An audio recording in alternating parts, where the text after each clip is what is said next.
Deleted horror movie scenes that changed everything. If you thought that the original theatrical release of The Exorcist was scary, then you haven't seen anything yet. Let's dig into this horrifying sequence that was unreleased for years. There are many shocking scenes in The Exorcist, including Regan levitating several feet off of her bed, a scene in which her head spins 180 degrees, and the infamous pea soup vomit scene. But perhaps the most shocking of all never made it into the theatrical cut. 27 years later, for a theatrical re-release in 2000, audiences finally got a chance to see one of the most infamous deleted scenes of all time, Regan's staircase spider walk. In the original theatrical cut of The Exorcist, the signs of Regan's possession begin more gradually, before eventually ramping up to her more otherworldly antics. Friedkin decided to remove the footage of Regan walking backwards on her hands and feet down the stairs from this version because it ratcheted the terror up too quickly, and the special effects at the time felt hokey. Friedkin was especially annoyed with the wires that helped Blair's stunt double do the awkward, creepy walk, so the scene hit the cutting room floor. The original footage recreates one of the freakiest moments in Blatty's novel, with Regan creepy crawling her way down the stairs, flicking her tongue out like some kind of lizard, and then chasing after one of her mother's friends. While some of the spider walk itself does look a little hokey, the feral nature of Blair's performance and the terrified screams of her target make it a whole lot scarier. In 2000, Friedkin's director's cut of The Exorcist was re-released in theaters, famously billed as the version you've never seen. The new cut added previously deleted scenes, including the infamous spider walk moment. Horror fans flocked to theaters to see the long-discussed, rarely seen deleted scene. In this version, Friedkin reworked the sequence, removing the tongue flicking and making blood cascade out of Regan's open mouth. It's grisly stuff, and it's especially shocking compared to the original footage. It happens right after Regan's mother discovers the tragic death of a family friend, who fell down a stairwell on a nearby street and broke his neck. Overwhelmed with fear for her daughter, who appears to be medically healthy but cannot control the demon inside of her, and sadness for the dead man, she is at the brink of breaking. Enter Regan, crawling unnaturally down the stairs, reminding everyone that she's not healthy at all. Even before the spider walk, The Exorcist was recognized as one of the most impactful films of the 20th century. It has been referenced in everything from Saturday Night Live to X-Men: The Last Stand to Austin Powers: The Spy Who Shagged Me. The power of Christ compels you. The power of Christ compels you. It also went on to spawn several sequels and prequels, including Exorcist II: The Heretic, The Exorcist III, Exorcist: The Beginning, and Dominion, prequel to The Exorcist. There was even an Exorcist television series starring Gina Davis and Ben Daniels that ran on Fox for 2 seasons, ending in 2017. In 2010, the Library of Congress selected The Exorcist to be preserved in the National Film Registry, citing it as culturally, historically, or aesthetically significant. The film also holds its place in history as one of the most cursed horror films ever made. There were multiple deaths and disasters on set, including injuries to stars Linda Blair and Ellen Burstyn. A massive fire destroyed most of the film's sets, causing massive delays and budget spikes, though Regan's bedroom somehow survived. That was just weird enough to make the filmmakers call an actual Jesuit priest to bless the set before filming could resume. Decades after its release, The Exorcist is still a powerful and striking story about the nature of evil. The spider walk sequence is only a tiny part of the film itself, but it's integral to the overall legend of this extraordinary film. What if Will Smith's I Am Legend hero had survived, but becomes the story's villain? Here are the deleted scenes that would have changed everything. Francis Lawrence's feature adaptation of I Am Legend, Richard Matheson's 1954 novel of the same name, was a remarkable success. It grossed over $585 million worldwide, and Will Smith was at the apex of his action movie career when he starred as the movie's hero, Dr. Robert Neville. My name is Robert Neville. I'm a survivor living in New York City. The alternate ending of I Am Legend remarkably changes the movie's thematic resonance. In fact, additional deleted scenes seem, in large part, to have been cut principally on account of the movie's revamped ending. In the cut ending, Will Smith's Robert Neville survives. As the Darkseekers swarm the basement, Neville recognizes their innate humanity. He returns a kidnapped Darkseeker from earlier in the film, shifting his perspective. Neville had long believed himself to be the lone survivor of a deadly pandemic. The zombie-like Darkseekers, in his mind, were obstacles, monstrous beings he simply needed to slaughter and kill. In conventional Hollywood fashion, Neville successfully develops a cure and sacrifices himself in a literal blaze, allowing Anna to escape with the cure. Neville learns nothing.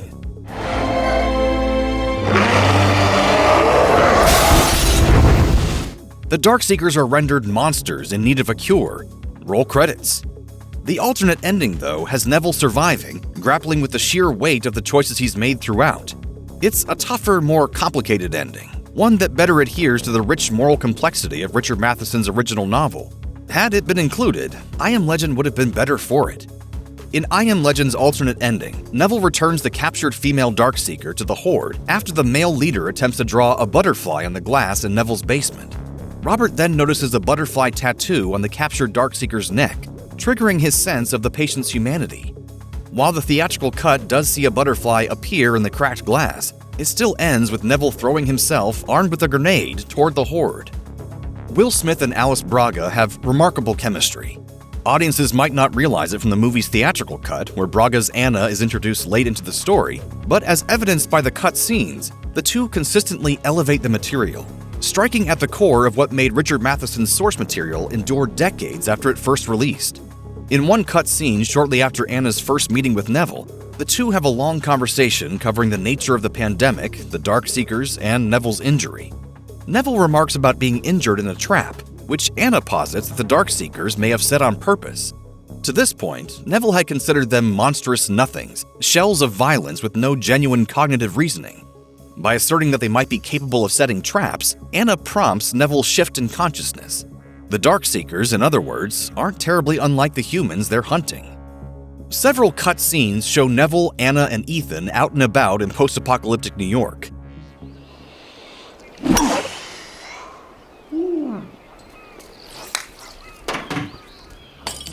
One such scene takes place at an abandoned Hugo Boss store. While there, the trio engages in a little lighthearted shopping. Though as Anna steps away, Neville consults with Ethan as to whether he's capable of firing a gun. For as much as the movie posits the Darkseekers are the real monsters, moments like these help solidify man as the chief antagonist. Neville has no qualms about helping to guide Ethan toward being more like he is, despite Anna's righteous objections. Thematically, it's powerful, and once more it highlights a growing theological schism between the three survivors, something the theatrical cut barely acknowledges at all.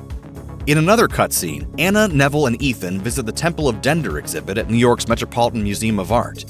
While at the exhibit, which Neville visits alone in the theatrical release, Neville and Anna talk as Ethan swims with the fishes. They question whether the Darkseekers have gotten smarter. Ethan remarks that he's cold. This prompts Neville to recall the captured Darkseeker. Intuiting that the virus might be cold sensitive, Neville decides to try lowering the temperature for the cure to prove effective.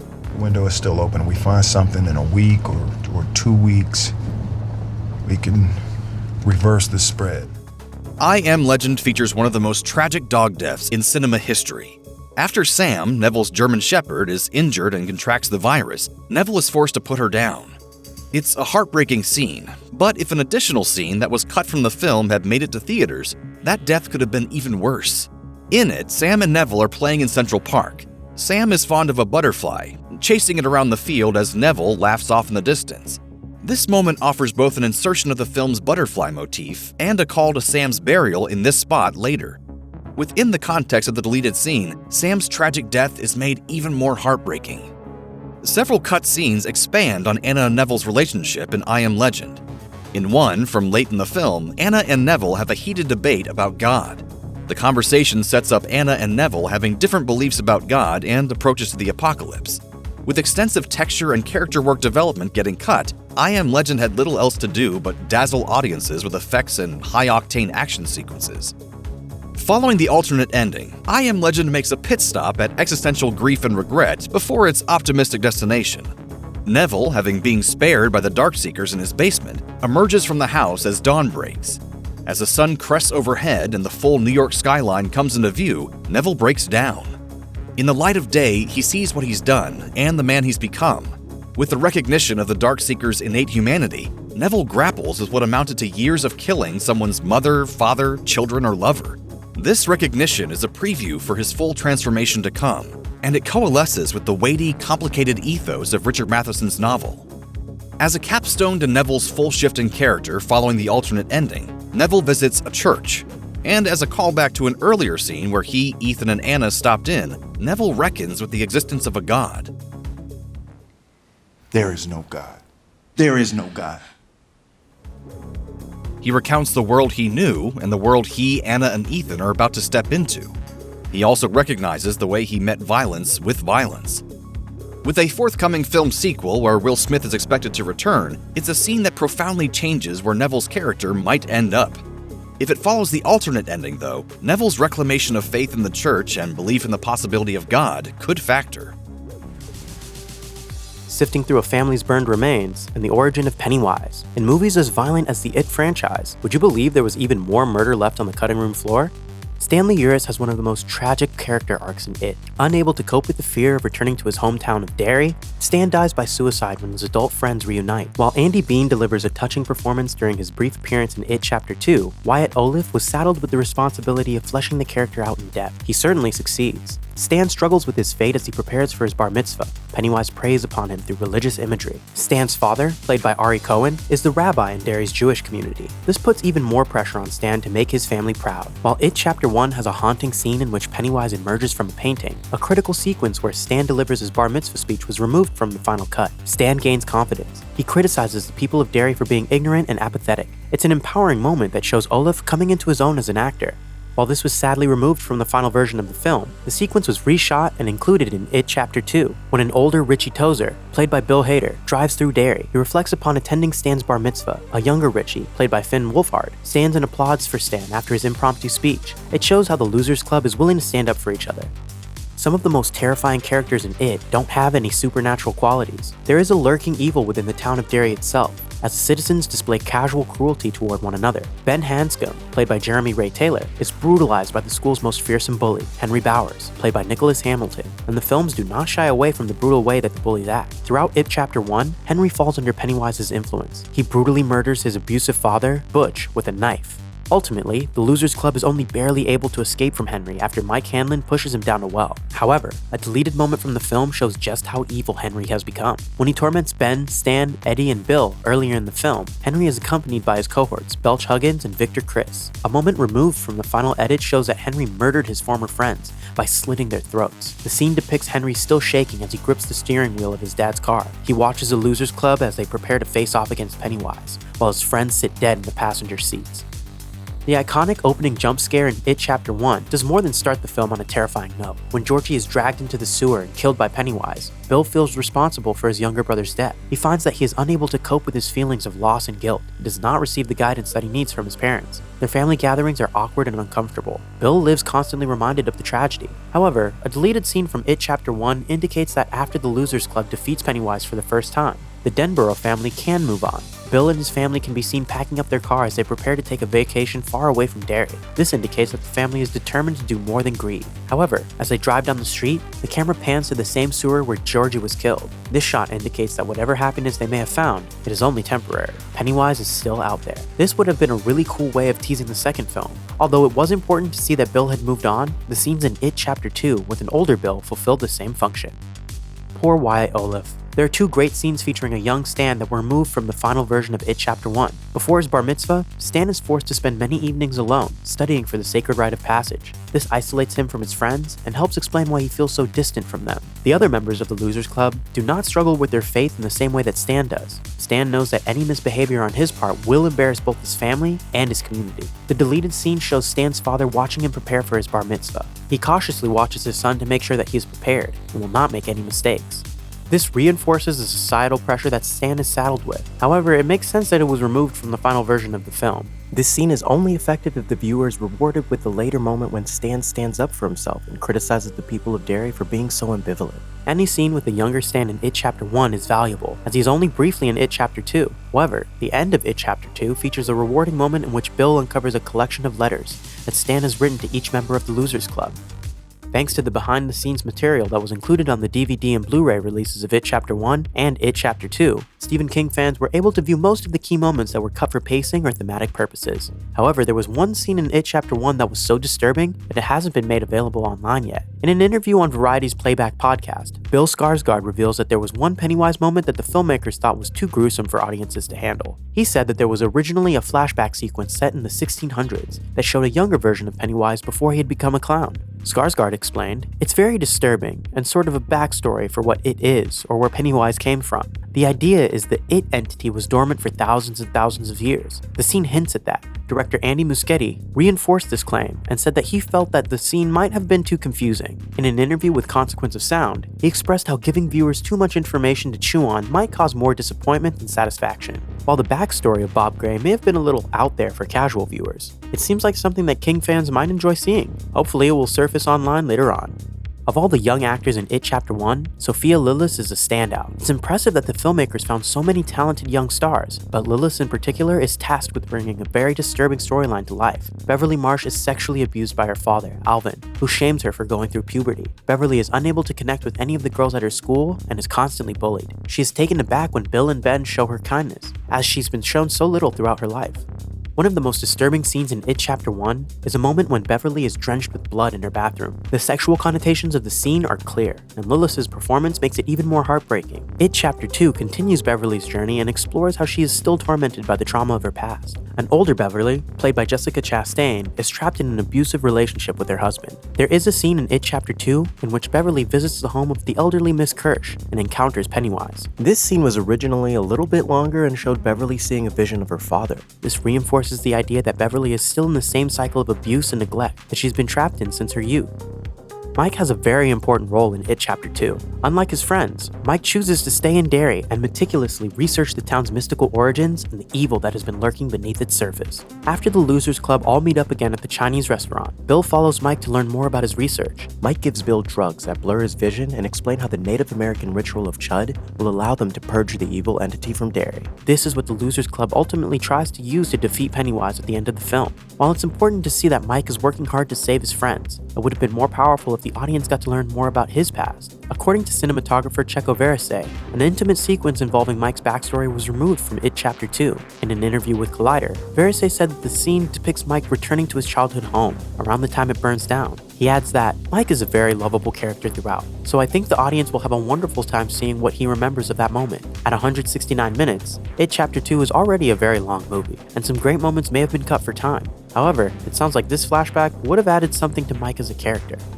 No movie makes it to the big screen without suffering a few cuts, but these deleted scenes could have made their movies all the better. What happened to Captain Dallas in Alien? How else might The Thing have ended? The answers to these questions and more coming up.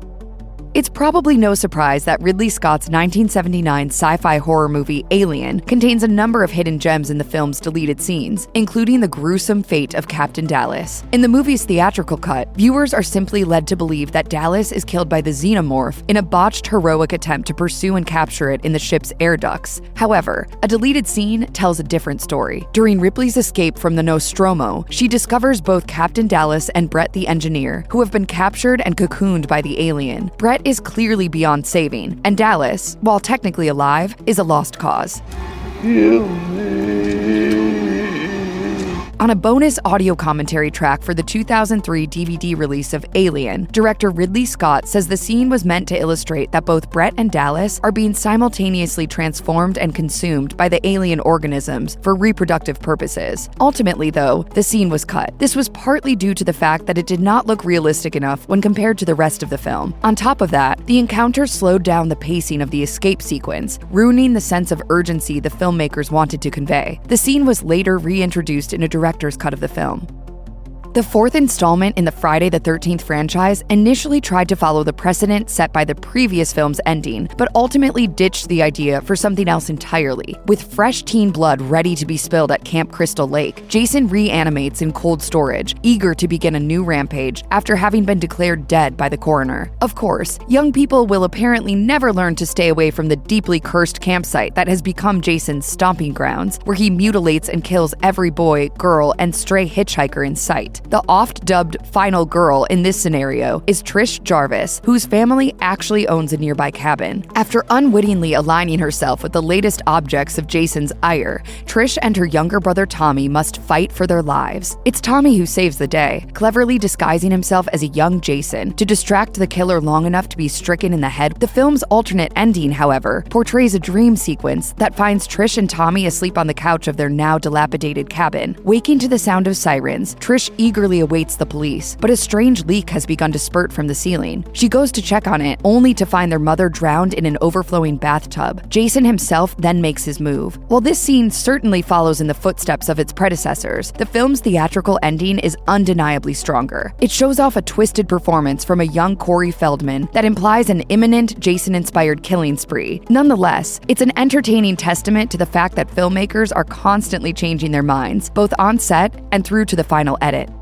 Rob Zombie's 2005 ode to 70s slashers, The Devil's Rejects, is a gory and gritty grindhouse follow-up to his 2003 movie, House of 1000 Corpses. In this sequel, the Firefly family goes on a rampage across desolate desert highways before finally facing off against the police in a showdown for the ages. They leave an impressive blood trail and plenty of corpses along the way, but one of the film's nastiest deaths didn't make the final cut. In the first film, Dr. Satan is a monstrous mad scientist living beneath the Firefly family compound. His one scene in The Devil's Rejects, in which he rips out the throat of a nurse after being found and hospitalized by local deputies, was just a little too tonally different from the rest of the film. Dr. Satan is a kind of supernatural being, and The Devil's Rejects is supposed to be more grounded than its predecessor, so the scene was cut. It's a real shame that Dr. Satan didn't survive the editing room, though, because the scene features some truly gruesome and extremely gory practical effects. Rosario Dawson, who plays the nurse, would make a killer scream queen too, so it's a bummer that her horror debut was relegated to the DVD extras.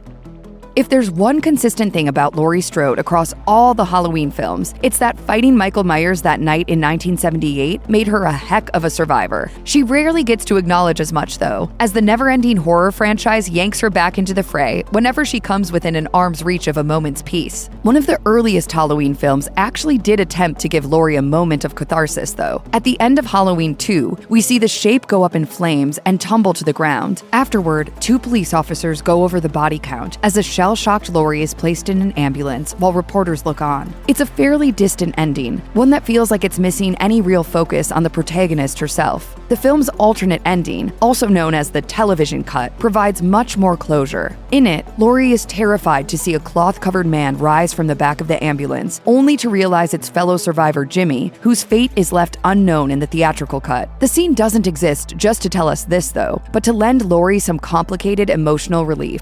We made it!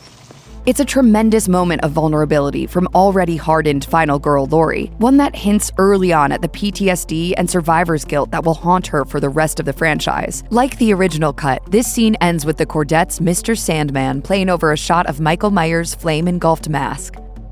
John Carpenter's 1982 horror classic, The Thing, is one of those movies that suffered critical and commercial failure upon its initial release, only to be redeemed by the passage of time, paired with critical re-evaluation. Though there were several alternate endings planned, the final cut of The Thing features one in which 2 of the main characters, Childs and McCready, come to an uneasy truce after being left stranded with no hope of rescue. This original ending was kept intentionally ambiguous regarding whether Childs or McCready had been secretly assimilated by the Thing, leaving viewers to wonder if there's a chance it could eventually spread to the global population. One of the movie's alternate finales, however, was far less vague. The edit in question featured a shot of a Norwegian sleigh dog, like the one at the beginning of the film, escaping the flaming wreckage of the destroyed research station unharmed. The obvious conclusion here is that the efforts to suppress the eventual spread of the Thing were in vain. This version was the result of an edit of the film by late Universal executive Sidney Sheinberg for its network television broadcast. Director John Carpenter disavowed this ending, however, suspecting that Sheinberg only tampered with the footage in retaliation for Carpenter's unwillingness to take his creative advice concerning the film's original final scene.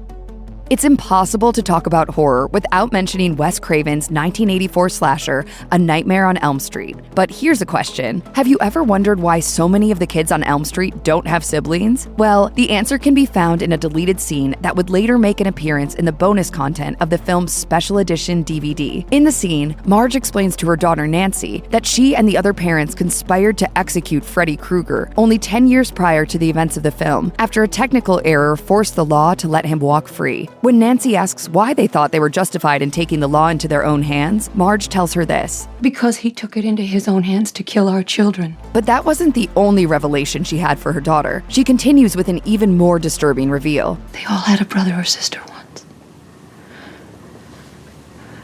You too, Nancy. This particular piece of information only strengthens the narrative of A Nightmare on Elm Street, illustrating just how much of a connection the tormented teens and families have with both Freddy Krueger and each other. It also gives Nancy that much more motivation to defeat Krueger, since she'd be knowingly avenging the death of her own sibling. While the theatrical cut of the film doesn't suffer from this omission, it definitely wouldn't have hurt to have the scene's added depth and exposition thrown in either. There's admittedly a lot going on in Aliens, James Cameron's landmark 1986 sequel to Ridley Scott's singular sci-fi horror film, but there's also a pretty big subplot that never found its way into the final cut. If you need a refresher, Aliens takes place a whopping 57 years after the events of the original film, with Ellen Ripley having been in stasis after disembarking her alien-infested ship via escape pod. When she is finally rescued, she frantically warns everyone about the threat of xenomorphs, and their initial skepticism soon morphs into horrified belief. Still traumatized from her last encounter, Ripley agrees to face the aliens once again while assisting Weyland-Yutani on an investigative mission to a distant terraforming colony. As it turns out, though, there was originally another subplot at this point in the movie involving Ripley and her daughter, whom she left back on Earth in order to embark on her original mission aboard the Nostromo. As the years have passed at warp speed while hurtling through space, Ripley has hardly aged. Her daughter, however, recently passed away at the age of 66. Promised her that I would be home for her birthday. It's baffling that this scene was cut from the movie, as it demonstrates that Ripley is not only in shock from her most recent memories, but simultaneously grieving the loss of a daughter. This explains the immediate bond she feels with Newt, the young girl who barely escapes the alien attack on her colony. While many have attributed Ripley's protectiveness to garden-variety maternal instinct, the truth is so much more personal and devastating. If Ripley can protect Newt, it may help her cope with the death of her own daughter.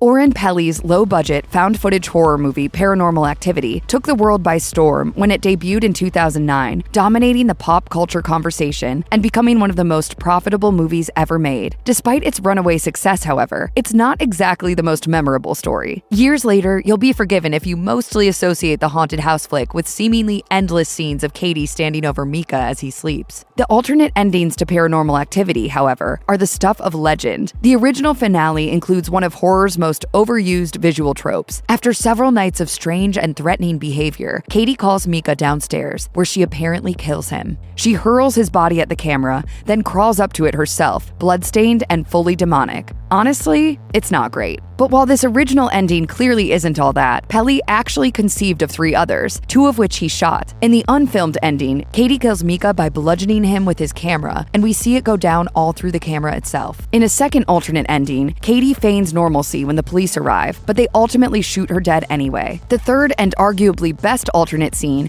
ties a brutal bow on the slow burn movie. In it, Katie comes back upstairs after killing Micah, walking slowly into the bedroom as if in a trance. She closes and locks the bedroom door, returns to the camera with a large kitchen knife in her hand, and cuts her own throat. Not only is this pretty terrifying in and of itself, but it also aligns more with the film's eerie themes of supernatural loss of control than any of the other endings.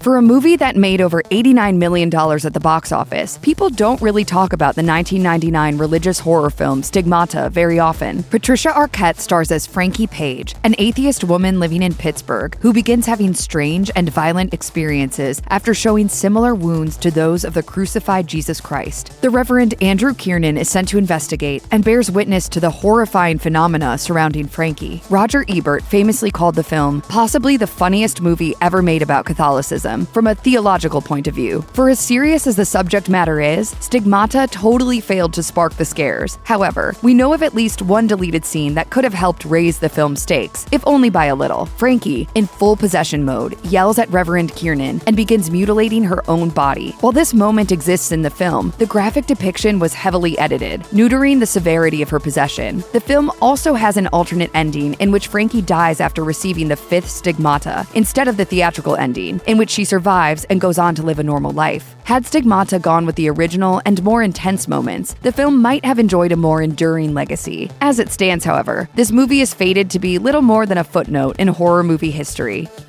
The Friday the 13th franchise is one of horror's most enduring, having heralded a new slasher cycle with its first Camp Crystal Lake tale in 1980. Fans love the original, of course, but it's the sequel that establishes Jason Voorhees as the saga's vengeful killer. Friday the 13th Part 2 also holds the honor of showcasing Jason's first kill. Poor Alice, who went through the ringer to survive the events of the first film and Jason's murderous mother, is dispatched in the sequel's opening. The kill shown in theaters is pretty rough, as Alice takes an ice pick to the face after finding the severed head of Mrs. Voorhees in her fridge. But this moment is only seen in profile, and there's a reason for that. It starts with MP and ends with AA. Yes, the rating board gutted the gore, demanding cuts to nearly every kill scene in the movie, including Alice's death. Deleted scenes and extended footage have since shown up in a few work prints here and there, but it wasn't until Scream Factory released an impressive 4K collection of the Friday the 13th movies that the excised footage properly surfaced. Alice's alternate scene depicts her death in all its gruesome glory. Interestingly enough, Adrienne King has since claimed that her character didn't actually die in the scene, per an agreement between her and producers. One of the key reasons was safety. King gained a nasty stalker following the 1980 release of Friday the 13th and wanted her character's conclusion to be open-ended for a possible return. Here's Johnny! It's hard to forget the end of Stanley Kubrick's The Shining, in which an image of Jack Nicholson's frozen body fades to a photograph from 1921 in the hotel lobby, with him at its center. Originally, however, there was an epilogue scene set in a hospital, where Wendy and Danny recover after their horrific ordeal. This version of the ending made it all the way to theaters, but Kubrick changed his mind shortly after the limited release in New York and Los Angeles began. Assistants were sent to cut the scene out of every known copy. Only one surviving version is rumored to exist. According to Kubrick's co-screenwriter Diane Johnson, the director originally wanted a scene that showed audiences that Danny and Wendy had survived because he had a soft spot for them. All that exists of the epilogue now are some script drafts, continuity Polaroids, costumes, and a few 35mm film trims. Even if the rumored surviving copy does exist, it's unlikely to ever see the light of day, so the legend of what it contained is all we have to go by. Of course, while it would have been nice to see Wendy and Danny enjoy one moment of happiness after dealing with the haunted hotel, it obviously would have taken the bite out of the movie's final moments. And while fans will likely never see the original hospital scene, they can at least check out the quieter moments between Wendy and Danny in Mike Flanagan's 2019 movie Dr. Sleep, which carefully melded Kubrick's vision with the Stephen King novel upon which it was based. Many hardcore horror fans have spent endless hours scouring the web for deleted scenes from the Blair Witch Project, and for good reason too. Having all but created the found footage subgenre, the terror of the Blair Witch Project has just as much to do with what the audience doesn't see. After all, the titular crone never even makes an appearance. However, every sliver of new information presented through deleted scenes also adds dimension to the film's pared-back paranoia, and one specific scene stands out above the rest. In this chilling clip, found only on certain bootleg copies of the movie, we see Heather, Mike, and Josh debating the idea of ditching their backpacks in order to move through the dense woods with greater ease. By this point, disorientation is beginning to set in, but Heather remains lucid enough to make an incredibly important decision to hang on to their possessions. I am not leaving my pack anywhere. What are we gonna do, just sit in the woods and make a movie of ourselves lost? Here, Heather is hinting that they could be in the wilderness for longer than any of them might be prepared for. It also means that Heather is able to keep all of her camera equipment on her, essentially guaranteeing that the remainder of the trio's experience will be captured on film. While the scene might not add a whole lot to the movie from a narrative perspective, it offers vital insight into their struggle to get out of the woods that eventually consumes them. The audience is aware from the get-go that these tapes are pretty much all that's left of the trio, but the ability to understand their thought process during the ordeal is fascinating, even if their decisions don't help them in the end.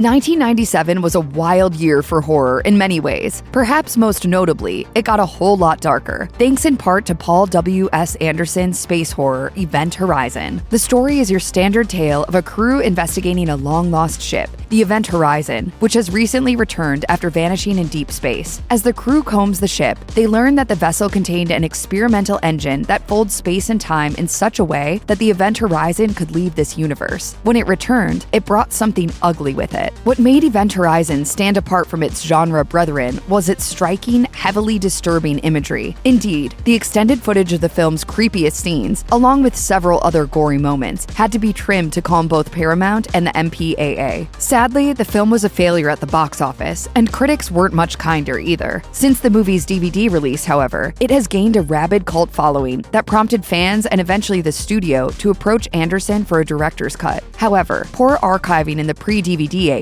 led to the loss of the cut footage, which, for some reason, had been stored in a Pennsylvania salt mine. As Anderson told Crave Online, Paramount have asked us to come back in and do different versions. We looked for the material, and it just doesn't exist. The footage as is, still in its grainy video quality, does exist in the special features for all to behold. The visions, visceral as they are artfully composed shots that meld beauty with horror. Without getting too graphic, it's safe to promise that there will be blood.